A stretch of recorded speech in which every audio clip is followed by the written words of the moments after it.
The morning sun poured through the cracked blinds of Maggie's diner, streaking golden lines across the checkered floor. The air smelled of sizzling bacon and old coffee, familiar, comforting, the kind of scent that wrapped around you like an old song. At the corner booth, an elderly man in a worn leather jacket sat quietly with a mug clasped between gnarled fingers. His name was Henry Lawson, 81 years old, retired Army sergeant, Korean War veteran, and a man whose eyes still carried the steel of his youth beneath the wrinkles.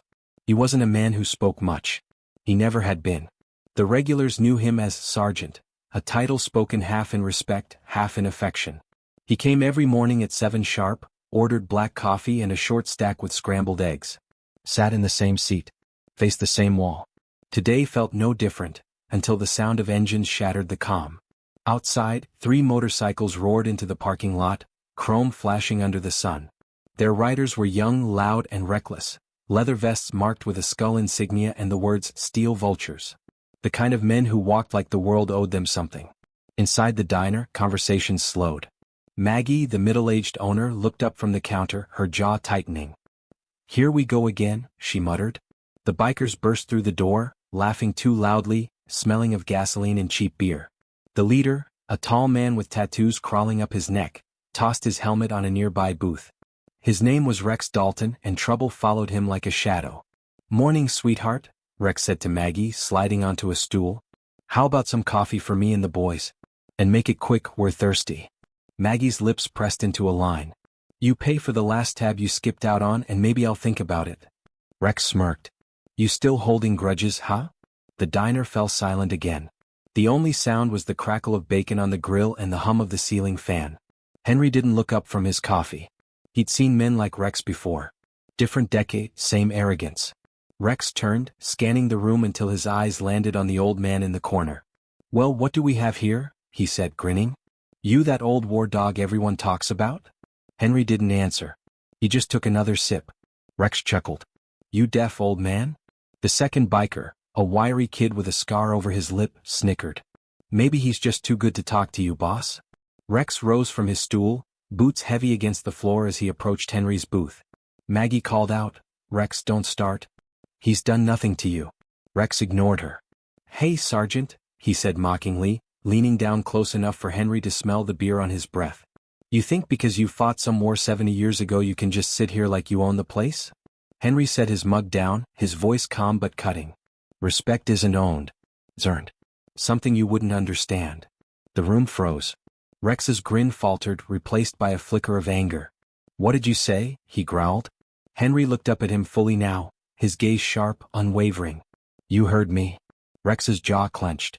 He wasn't used to being challenged, especially not by someone old enough to be his grandfather. "You think you're tough, huh?" Rex sneered. "You're just another relic.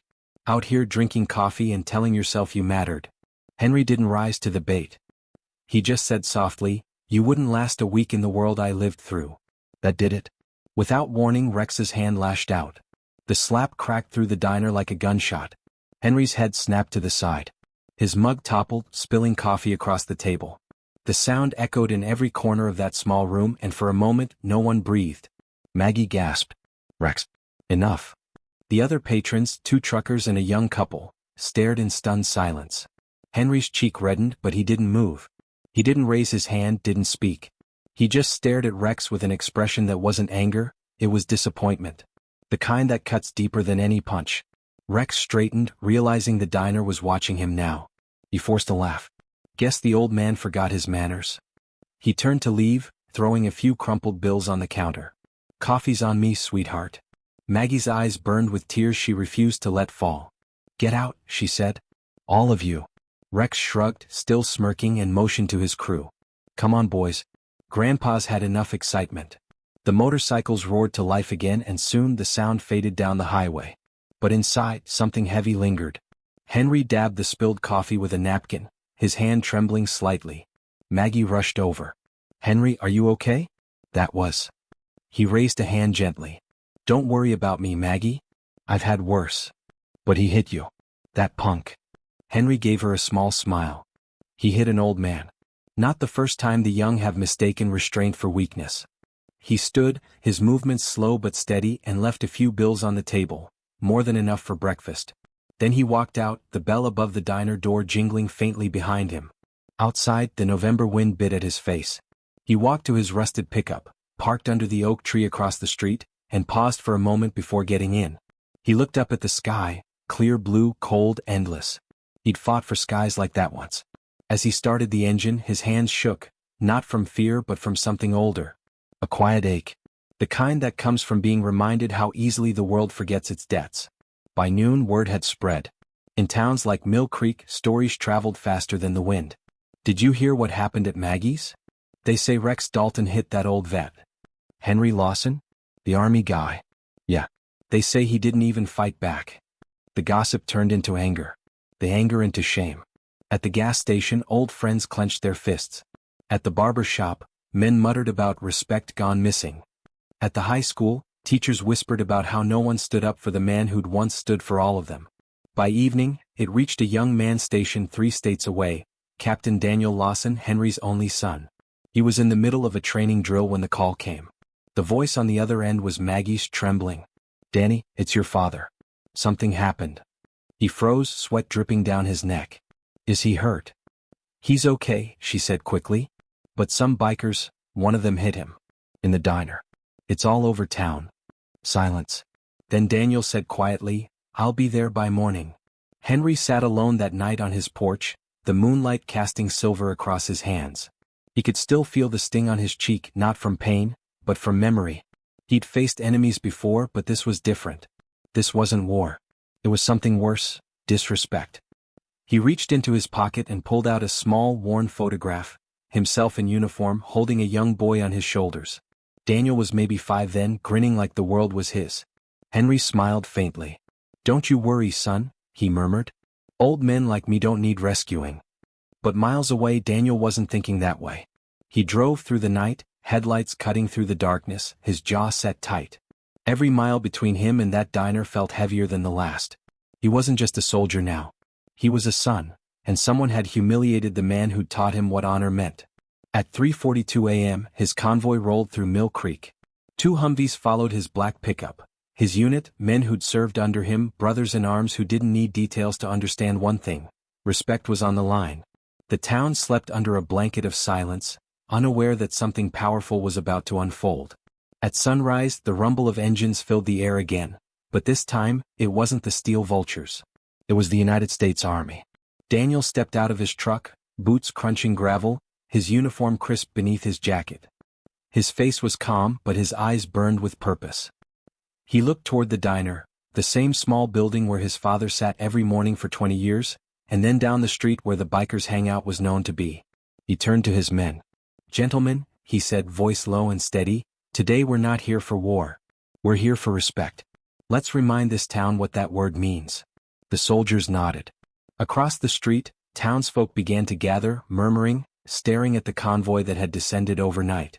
Maggie stepped out of the diner, apron still on, eyes wide. "Danny, you brought the army?" Daniel smiled faintly. "Just a few good men." Her voice cracked. "He didn't want trouble." "Neither do I," Daniel said. "But there's a difference between peace and letting people forget what honor looks like." He looked down the street again toward the direction of the biker bar. The morning sun glinted off the army insignia on his shoulder. Then he said quietly, "Let's go see the man who thought it was okay to slap an American veteran." The town held its breath. The sound of boots echoed down Main Street as soldiers marched in step behind Daniel. Shop owners peeked through windows. Cars slowed. The flag outside City Hall rippled in the morning breeze. Justice was coming, and it was wearing army green. And somewhere inside that biker bar, Rex Dalton lifted a beer bottle to his lips, unaware that in less than 22 minutes, his world was about to change forever. The hum of engines faded as the convoy stopped at the edge of Main Street. The townsfolk stood in silence, some still in pajamas, clutching their morning coffee cups as if afraid to breathe too loudly. There were 6 soldiers in total, men Daniel Lawson trusted with his life, each of them standing tall, calm, and quiet in the early light. Captain Daniel Lawson adjusted his cap, eyes narrowing on the low brick building at the end of the street. The pit stop bar, the unofficial lair of the steel vultures. The place already looked hostile, blackened windows, graffiti, the smell of oil and rebellion. He could feel the town's unease behind him, a community bruised by fear and shame. "Captain," said Corporal Myers, a burly man with a southern drawl. You sure this is the right way to handle it? Daniel didn't look back. No, he said, but it's the right thing to do. They started walking, 7 boots hitting the pavement in unison, steady as a heartbeat. Inside the bar, Rex Dalton leaned back on a cracked leather couch, beer in hand, his laughter echoing through the room. The walls were plastered with motorcycle posters and dart holes. A jukebox buzzed in the corner, playing a slow blues riff. Man, you should have seen that old guy's face, Rex bragged. Didn't even flinch. Like he didn't know what hit him. His friend, the one with the scarred lip, chuckled. Guess the stories about him being some war hero were just talk. Another biker snorted. Yeah, if that's a hero, I'll stick to being an outlaw. The door suddenly creaked open. A shaft of sunlight cut across the smoky room, framing a silhouette, tall, broad-shouldered, still in his army jacket. Behind him, 6 soldiers stepped in like shadows following their commander. The jukebox cut off mid-song. Rex squinted. Who the hell are you supposed to be? Daniel stepped forward, his boots clicking against the wooden floor. His voice was calm but filled with quiet fire. Name's Captain Lawson. I believe you met my father yesterday. The smirk fell from Rex's face. Your old man's that geezer from the diner? Daniel didn't answer. He stopped just a few feet away, looking Rex dead in the eyes. You laid hands on an 81-year-old veteran. My father. I came to hear from you face to face what you think gives you that right. The bar was silent except for the creak of a ceiling fan. Rex looked around at his men, searching for courage in their eyes. Look, Captain, he said finally, forcing a grin. Old man mouthed off. I gave him a lesson in respect. Daniel's jaw tightened. Respect. He said the word like it was poison. You think slapping a man who's lived twice your years teaches respect? Rex leaned forward, sneering. What are you gonna do, soldier? Arrest me? This ain't your base. Daniel's men stood motionless, but their eyes burned like flint. I'm not here to arrest you, Daniel said, his tone low. I'm here to remind you what real strength looks like. Rex took a step closer. You in what army? Daniel looked over his shoulder at the men behind him. His brothers. This one. The soldiers didn't move, but their presence was enough to make the air heavy. Rex's friend snorted. Man, get out of here with that Boy Scout act. Daniel turned his gaze on him. You think being tough means picking fights with men who can't fight back? You think it's brave to hurt the weak? He took another step closer. You've mistaken fear for power, son. But power without honor is just noise. Rex's nostrils flared. You don't scare me. Daniel smiled faintly. Good. Because this isn't about fear. It's about consequence. Outside, more townspeople had gathered near the diner. Maggie watched from the window, wringing her hands. Oh Lord, she whispered, this isn't going to end well. Beside her, Henry Lawson sat at his usual booth, silent. His cheek was still slightly swollen, but his expression was unreadable. Your boy's out there, Henry, Maggie said softly. He brought the whole army with him. Henry nodded once. I told him not to come. He never listens. He took a slow sip of coffee, eyes distant. He's got my stubborn streak. Only difference is, his fights mean something. Back at the bar, Rex puffed out his chest. You got no authority here, Captain. This is my town. Daniel tilted his head. Funny, I thought it belonged to the people who built it, not the ones who tear it down. Rex's smirk twisted into anger. You got 5 seconds to walk out before I make you. Daniel didn't blink. Go ahead. Rex swung first, a wide, reckless punch. Daniel caught it midair. His reflexes were lightning, precise, trained. He twisted Rex's arm, forcing him down onto a table that cracked beneath the pressure. Lesson 1, Daniel said evenly. Violence is the last language of fools. Rex's men lunged forward, but 2 soldiers stepped in, blocking them effortlessly. They didn't draw weapons, just used calm, controlled strength to hold the line. The bar turned into chaos, but not the kind Rex expected. Every move the soldiers made was measured, defensive, efficient. They didn't hit, they restrained.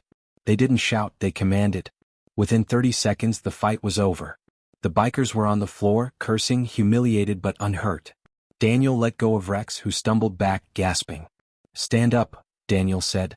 Rex glared, rubbing his wrist. You think you're a hero? No, Daniel said quietly. I think I'm a son. And sons protect what gave them life. Rex spat on the ground. Your old man's nothing. Daniel's expression darkened. He stepped forward until their faces were inches apart. You ever serve? He asked. Rex hesitated. No. Then you'll never understand what it means to give everything for people who'll never know your name. He pointed to the flag patch on his shoulder. Men like him built this. And men like you rotted from the inside. Rex's eyes darted around the room, searching for support, but his own crew avoided his gaze. The fear in their faces said it all. Daniel stepped back, his voice lowering. You don't owe me an apology. You owe him one. Minutes later, the door to the diner swung open. Every head turned. Daniel entered first, his soldiers behind him, but this time their steps were slow, solemn. Behind them walked Rex Dalton, his lip bleeding, his pride shattered. Maggie froze mid-pour, holding a coffee pot in one hand. Henry turned his head slightly, eyes calm as a lake. Daniel stopped at his father's booth. Dad. Henry looked up at his son's face, seeing the anger barely contained behind his eyes. You shouldn't have come. Daniel's jaw worked. I had to. Henry's voice was soft. No, son. You wanted to.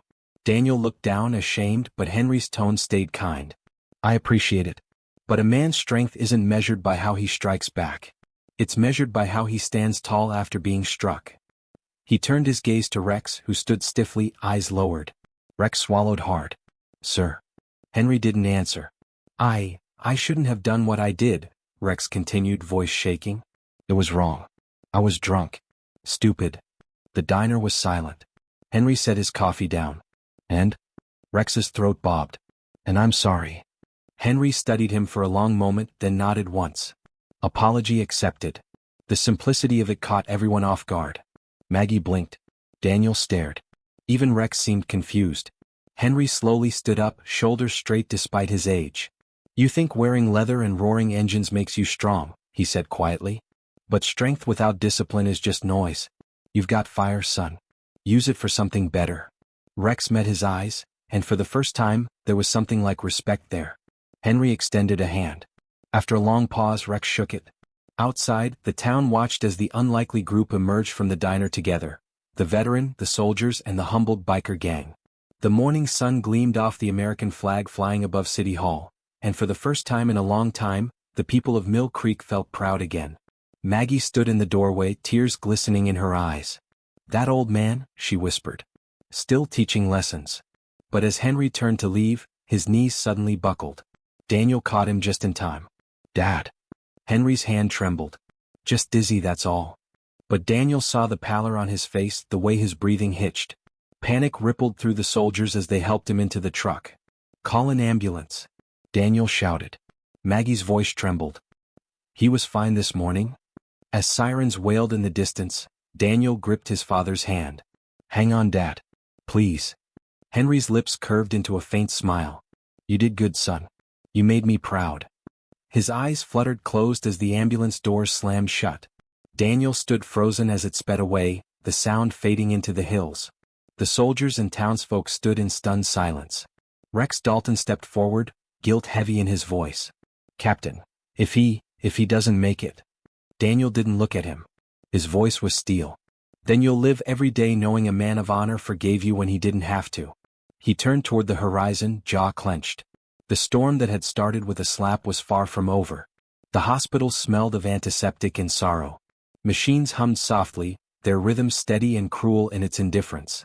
Captain Daniel Lawson sat at his father's bedside, still in his army jacket, his hand gripping the old man's with the kind of gentleness that only soldiers and sons know how to summon. Henry Lawson looked small under the fluorescent light. The proud veteran of wars long past now lay still, his skin pale, the faint rise and fall of his chest doing battle against time itself. The nurse entered quietly. He's stable, Captain Lawson, she said, her voice gentle. But his heart's weak. The doctor wants to keep him overnight for observation. Daniel nodded, his eyes never leaving his father's face. Thank you. She hesitated at the door. He's lucky to have you here. Daniel didn't answer. Lucky. The word stung. Luck hadn't saved his men overseas, and it sure as hell hadn't saved his father from a coward's hand in a diner. He sat back, exhaustion settling deep in his bones. Outside the window, the sky was the color of lead, clouds heavy and unbroken. His reflection stared back at him, a soldier who'd spent years learning how to fight enemies but never how to fight helplessness. He whispered, Come on, old man. Don't you quit on me now. The door creaked open behind him. It was Maggie, still in her diner apron. She carried a brown paper bag. I thought you could use a bite, she said softly. Daniel tried to smile. You didn't have to. I know, she said, setting the bag on the side table. But your dad's been eating my food for 30 years. Seemed wrong to let him go hungry now. He looked up, and for a moment the soldier in him gave way to the sun. He's tougher than he looks. Maggie nodded, her eyes glassy. He always was. You know, when he first moved here, he used to fix broken toasters for folks who couldn't afford new ones. Wouldn't take a dime. Said, some things deserve a second chance before you throw them away. Daniel smiled faintly. Sounds like him. Maggie hesitated, then asked, what's going to happen now? Daniel's jaw tightened. First he gets better. Then we move on. Move on? She asked. To what? He didn't answer. His silence said enough. There were things inside him boiling, a storm not yet spent. Back in town, news of the confrontation had spread like wildfire. People whispered in barbershops, gas stations, and grocery aisles. For once, the steel vultures weren't swaggering down Main Street. Their bikes sat idle, engines cold. Rex Dalton hadn't been seen since that morning. Some said he left town. Others swore they saw him near the river bridge, staring at the water for hours. By sundown, the entire town felt different, quieter, like a field after a storm. But peace built on guilt never lasts long. That night, Daniel sat alone in the hospital chapel. The room was dim, lit only by the flicker of a single candle near the altar. He stared at it, remembering all the faces of men he'd led, some home, some not. He spoke softly into the stillness. You ever wonder what it's all for? A voice answered behind him. Every day. It was Corporal Myers, his closest friend and the only one who'd seen Daniel at his lowest. You should be resting, Myers said, sitting beside him. Daniel chuckled bitterly. You ever try to rest when the world keeps taking punches at the people you love? Myers leaned back, sighing. You know, when I first enlisted, my dad told me something. Said, son, the hardest part about being a soldier isn't the fighting. It's learning when not to. I didn't get it then. I think I do now. Daniel didn't reply, his eyes fixed on the candle. Shepard called, Myers continued. Said the guys are staying another day just in case. Tell them thanks, Daniel murmured. But this isn't their fight anymore. Myers studied him for a moment. And what about you? Is it still yours? Daniel's jaw tightened. If he doesn't make it. He will, Myers interrupted. You know why? Daniel glanced at him. Because stubbornness runs in your family, Myers said with a small grin. Daniel's lips twitched, the faintest hint of a smile. The next morning came slow and gray. Daniel had drifted off in the chair beside his father's bed, his hand still wrapped around Henry's. A sound stirred him, a cough. He jolted upright. Dad. Henry's eyes fluttered open. For a moment, confusion clouded them. Then he saw his son and smiled weakly. You look terrible. Daniel let out a shaky laugh. You scared the hell out of me. I told you, Henry rasped. Takes more than a slap and a scare to put me down. Daniel gripped his hand tighter. You shouldn't talk. Henry ignored him. What happened to the biker? Daniel hesitated. He apologized. Henry studied him. You make him apologize? No, Daniel said. You did. A spark of pride flickered in Henry's eyes. Good. Maybe there's hope for him yet. Daniel shook his head. You're too forgiving. And you're too angry, Henry said quietly. That's the difference between us. Daniel looked down, guilt gnawing at him. You almost died, Dad. Because of him. Because of his ignorance, Henry corrected. Don't waste your strength on hate, son. It eats you alive. He took a slow breath. You think I spent 8 decades just to teach you how to throw punches? No. I taught you to stand tall without needing to raise your hand. Daniel's throat tightened. You shouldn't have to be the better man every time. Henry smiled faintly. Someone has to be. He reached for his son's wrist, squeezing it with surprising strength. You want to honor me? Live better than me. Forgive faster. Love harder. By the next day, Henry was stable enough to leave the ICU. The town, hearing the news, sent flowers, so many that the nurses had to clear space on the counters. Even Rex Dalton came by. He didn't enter the room, but he left a note on the windowsill. Daniel found it that evening. I don't deserve forgiveness, but I'm trying to earn it. Thank you for not breaking me when you could have. Rex. Daniel folded the note slowly, his chest heavy with something he couldn't name. Regret? Relief? Both. Maggie stopped by with soup. You see, she said, smiling. Your father's already changing this town just by breathing. Daniel chuckled softly. He's been doing that his whole life. She sat beside him, eyes warm. You're a lot like him, you know? He shook his head. He's good. I'm just tired. Maggie placed a hand on his arm. Good men always are.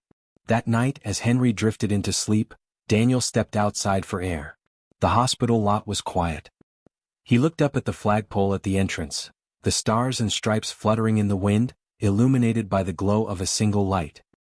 He thought of the diner, the slap, the look in his father's eyes when he forgave the man who'd humiliated him. That was strength. That was honor. He whispered, "You were right, Dad. Some wars aren't fought with fists."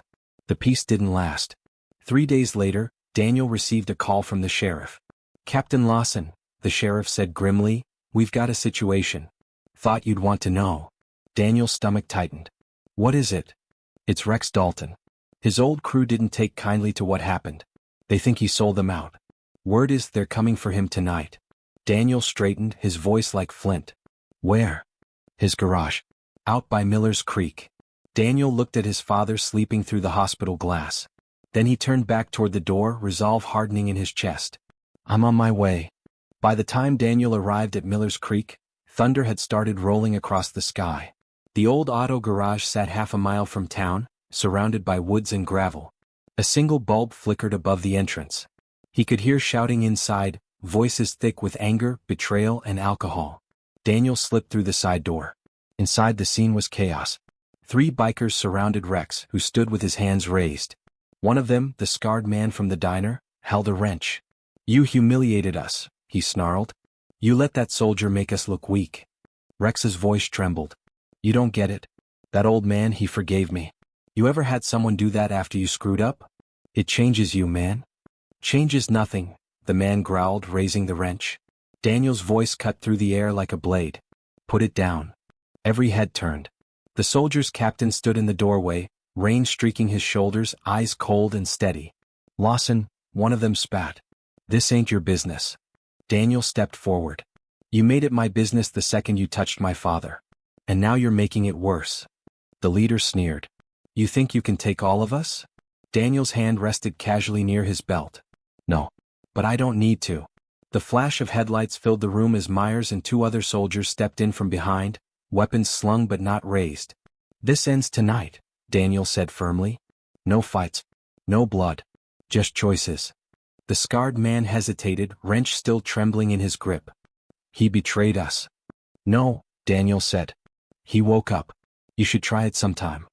For a long moment no one moved. Then the wrench clattered to the floor. The storm outside broke, rain hammering the roof. Daniel turned to Rex. "You all right?" Rex nodded slowly, eyes wide with disbelief. "Why'd you come?" Daniel looked at him for a moment before answering. "Because my father would've." Back at the hospital, Henry awoke to find a folded flag resting at the foot of his bed. He smiled faintly, knowing without asking that his son had found another battle, and ended it without blood. He whispered to the empty room, "That's my boy." As dawn crept over Mill Creek, the rain stopped. The diner reopened, its sign glistening under the wet morning sun. People came in quietly, ordering coffee, exchanging nods that carried new respect. Rex showed up last. He walked straight to Henry's booth, now empty, and left something on the table, his steel vulture's patch. A symbol of who he'd been, left behind for who he wanted to become. Maggie saw it and smiled. Outside, Daniel stood by the flagpole watching it wave. His father's words echoed in his mind. "You want to honor me? Live better than me. Forgive faster. Love harder." He whispered, "I'm trying, Dad." But as the wind picked up and the morning quiet deepened, he couldn't shake the feeling that this peace, like the calm before every storm, wasn't meant to last. Somewhere out on the highway, engines roared. Outside, Daniel stood by the flagpole watching it sway against the dawn breeze. The rain had washed the streets clean, leaving the town looking raw and new, as if the heavens themselves had tried to cleanse the ugliness that had seeped into it. His reflection stared back at him from the puddles, tired eyes, unshaven jaw, and a heart too full of ghosts to rest. Behind him, footsteps approached. "Thought I'd find you here," came Myers' voice, low and steady. "Sheriff says the vultures are packing up. Looks like the message landed." Daniel didn't look away from the flag. "No one wins in these kinds of fights, Myers.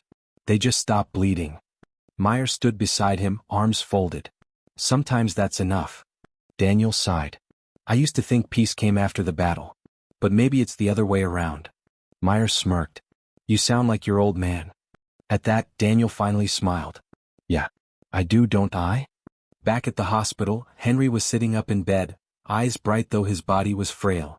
Maggie hovered nearby, fussing over his breakfast tray. You're feeding me like I'm some kind of child? Henry grumbled. Maggie crossed her arms. If you don't eat, you're gonna look like one. He chuckled softly, then looked toward the doorway where Daniel stood, still in uniform. You look better, son. Lighter. Daniel stepped inside. Maybe I finally listened. Henry's eyes softened. Good. Took you long enough. Maggie slipped out quietly, leaving father and son alone. Daniel sat beside the bed.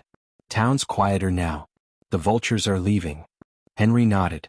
People like that, when they lose power they either leave or learn. Maybe both. Daniel hesitated, then asked, Dad, why'd you forgive him? After everything?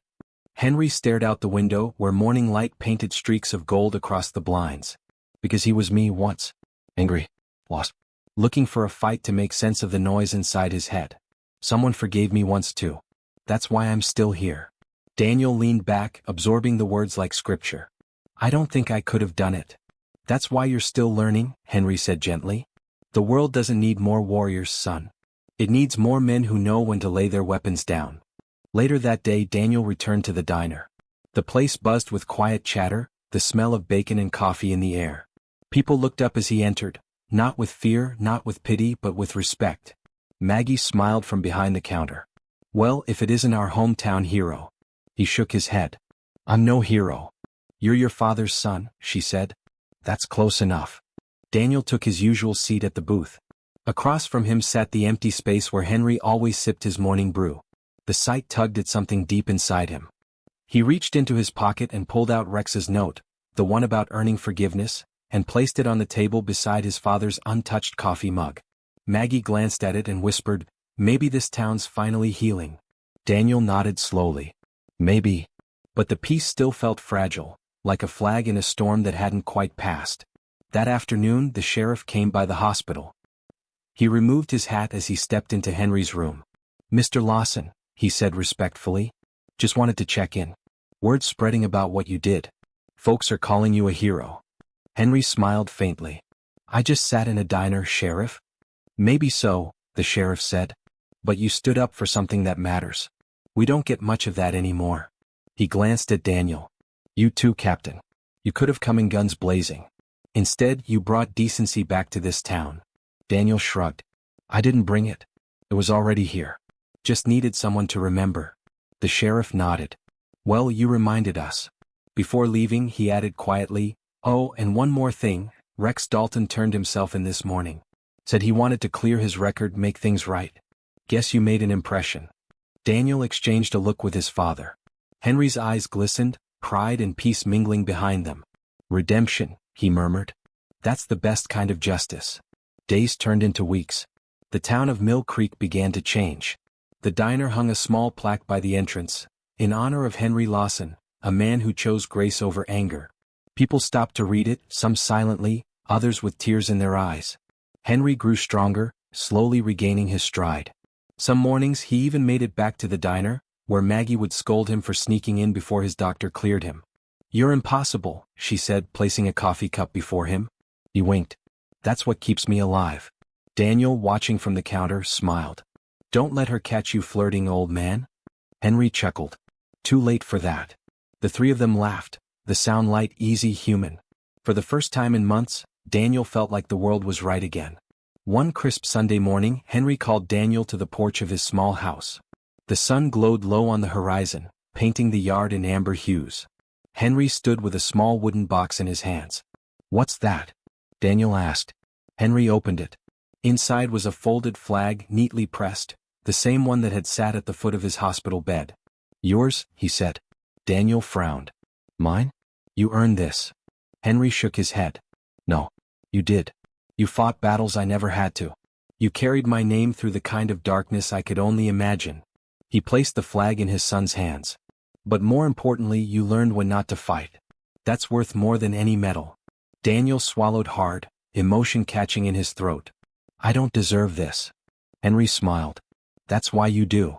They stood in silence, the flag between them fluttering slightly in the morning breeze. 2 generations bound by one code: honor before anger, compassion before pride. Later that week, Daniel visited Rex at the county work site, where he and his old crew were repainting the community center. Rex was covered in sweat and dust, but there was a new steadiness in his posture, a quiet determination. When he saw Daniel, he paused, wiping his brow. Didn't expect to see you here. Daniel folded his arms. Just wanted to see if you were keeping your word. Rex nodded. Trying to. It's weird, man, fixing something instead of breaking it. Daniel smirked. Feels better, doesn't it?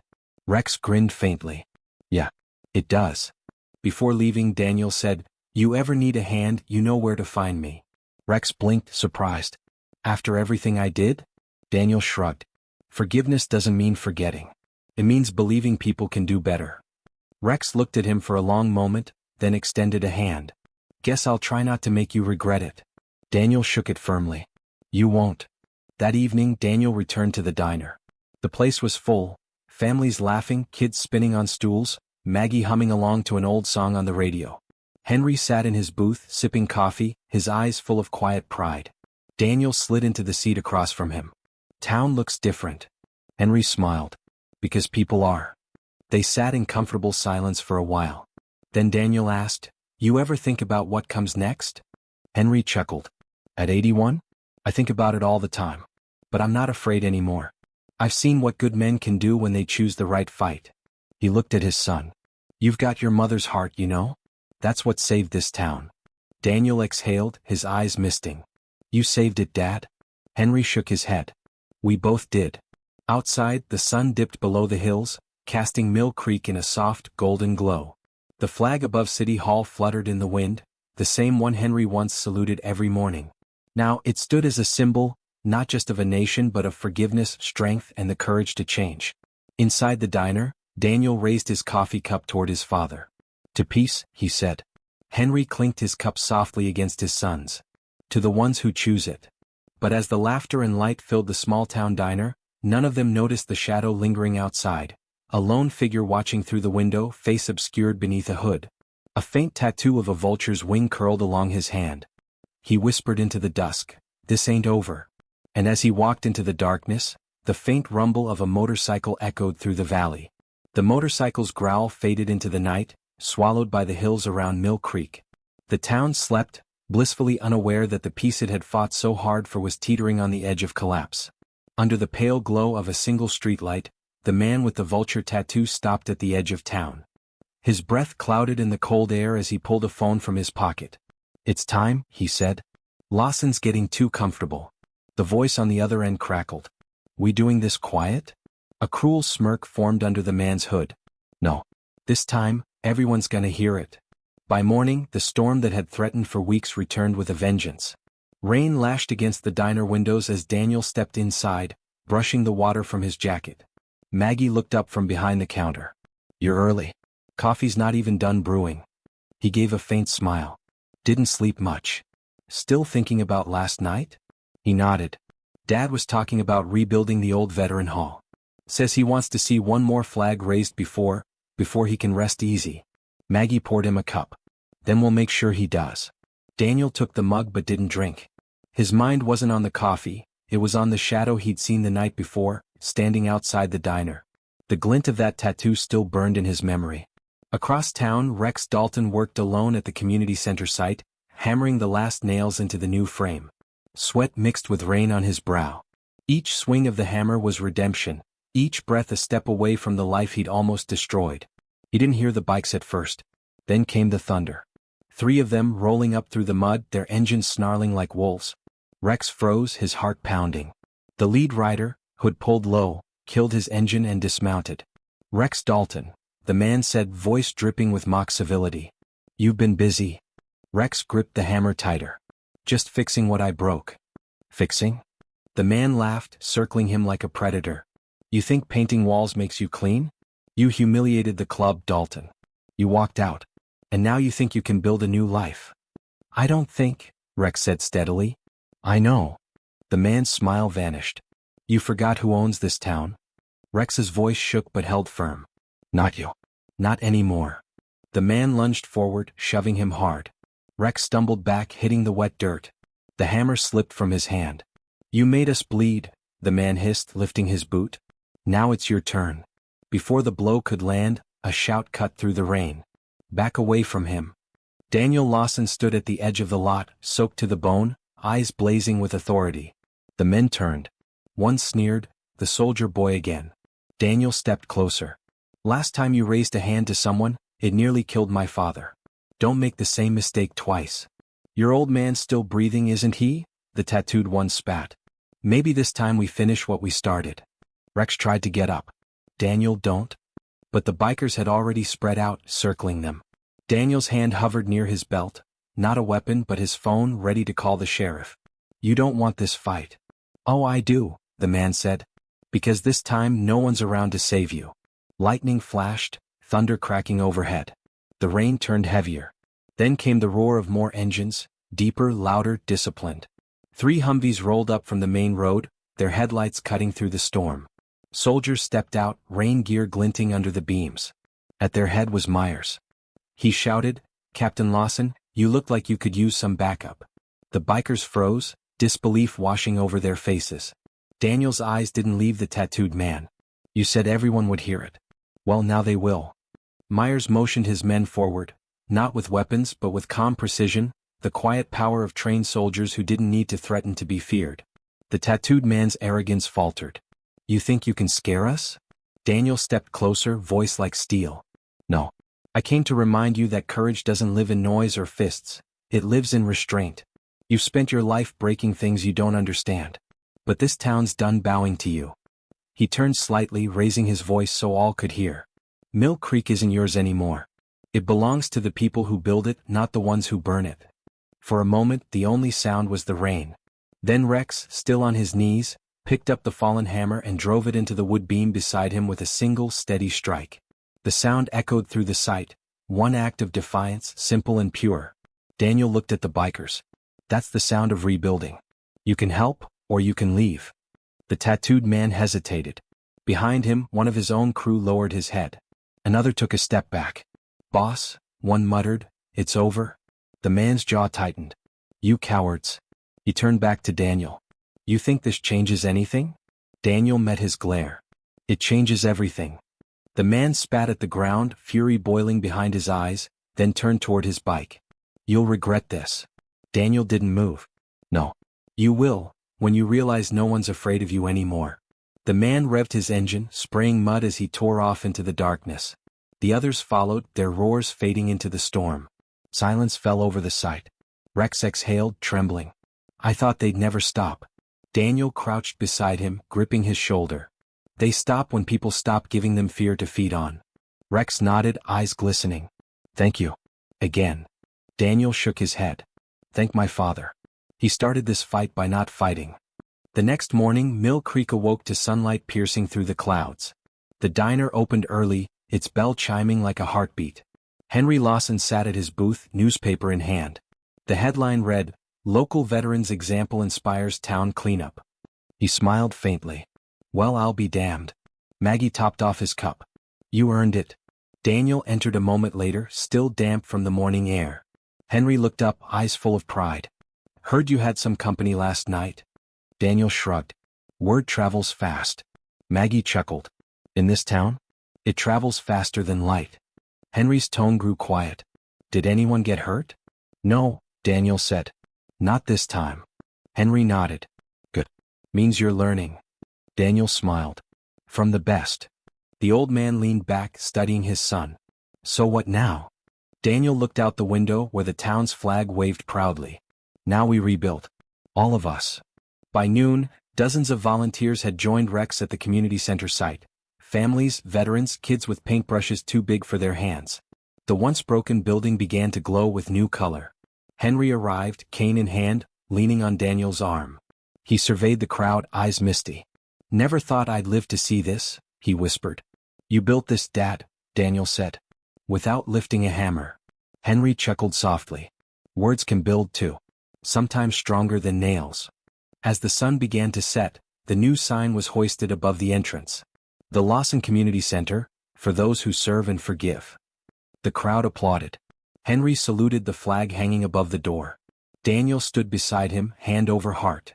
Maggie whispered to a friend nearby, "He didn't just heal this town. He changed it." But later that night, long after the applause had faded and the lights had dimmed, Daniel stood alone on the porch of the center. The stars were sharp, the air quiet. He turned as headlights appeared in the distance. One motorcycle crawling slowly up the hill.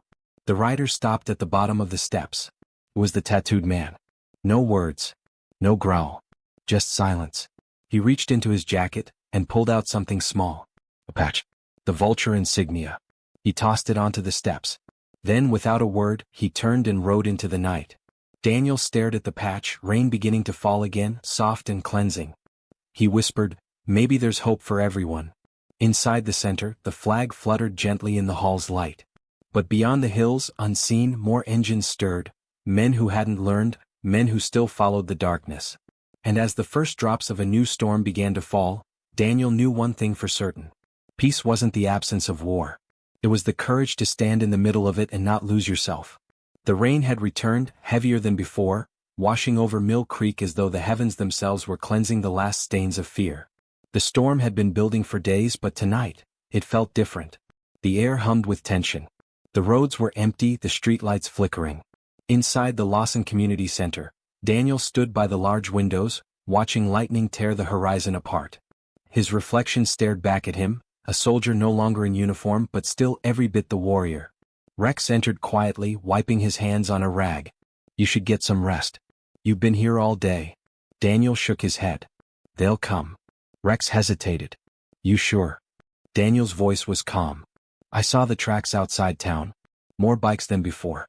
They're not done." Rex's jaw tightened. "Then we stand." Daniel turned to him.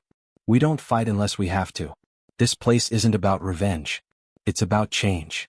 Rex nodded slowly. "Yeah. But if they bring the storm, we won't run from it." At the diner, Henry Lawson sat in his booth, eyes on the rain-streaked glass. Maggie brought him his usual cup of coffee, her hand trembling slightly. "They say there's trouble coming," she whispered. Henry gave a weary smile. "Trouble always comes before peace, Maggie. Always has." "You think Daniel's ready?" Henry looked out the window, where the faint glow of the community center shone like a lantern in the dark. "He's not just ready. He's become what I hoped he'd be, a man who fights with purpose, not anger." Maggie swallowed hard. "And if something happens?" Henry's gaze hardened. "Then Mill Creek will stand with him. Because courage spreads faster than fear." By midnight the storm was at full strength. The sound of engines tore through the wind. Dozens of bikers emerged from the highway, led by the tattooed man's lieutenant, a hulking figure named Briggs. His face was hidden beneath a skull-patterned bandana, his eyes burning with hatred. He signaled to his crew. "No mercy. Lawson dies tonight." They rolled into town, headlights slicing through sheets of rain. But as they neared the community center, something unexpected happened. Lights flickered on, one by one, across Mill Creek. Porches. Stores. Houses. The townspeople were awake. And waiting. The first group of bikers slowed, confused. From the shadows, Sheriff Dugan stepped forward, hand on his belt. "Evening, boys." Briggs sneered. "Get out of the way, old man." Dugan didn't move. "You're not touching this town. Not tonight." Behind him, figures emerged, veterans in worn jackets, townsfolk with flashlights and phones recording every second. And then Daniel appeared, walking out of the rain, flanked by Rex and 3 of his army comrades. No weapons. Just conviction. Daniel called out, "You want me? I'm right here." Briggs revved his engine. "You think a few cameras scare me?" Daniel shook his head. "No. But the truth does." He took a step closer, eyes locked on the biker leader. "You're not here for justice.